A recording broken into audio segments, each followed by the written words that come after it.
overall number of partnership announcements between hyperscalers and telcos has slowed somewhat in the recent year.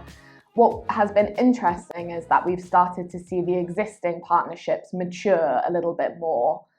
One example of that that's obvious would be the AWS and Verizon partnership, which has seen a real increase in the number of sites that they have launched. So I think the initial number of sites when they first announced their partnership back in 2019 was 3, and now we are up to 19 edge local zone and wavelength sites across the US. Another example that's interesting would be Vodafone, since they have taken their partnerships both with AWS for more of the network edge and with Azure for the on-premise edge.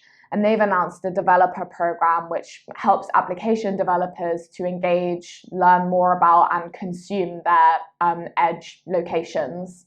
So it has been interesting to see some of these partnerships go from the announcement stage to something a bit more real, where there is tangible offerings, tangible sites that exist across different regions. The other thing, though, that's happened around telco and hyperscale partnerships is that we've started to see some alternative models coming through.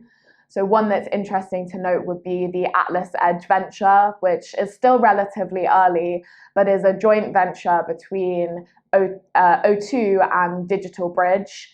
And the interesting thing here is that instead, rather than O2 partnering, Virgin Media OT partnering with a hyperscaler, they've looked to partner with an infrastructure fund and have looked like they're going to try and go to market with Edge that way. And that's an interesting sort of different proposition to what we've seen between telcos and hyperscalers. The last thing just to note is that up until around this stage, it's been relatively unclear what Google will do within this edge computing space, much more unclear than AWS and Microsoft. And that has also changed a little bit in recent months. So Google announced distributed cloud was ready for general release. They acquired Mobile Edge X, and very recently they've just announced a private 5G proposition as well. So that combination makes me think that Google are, going to enter the fray in a more significant way than we've seen to date so far.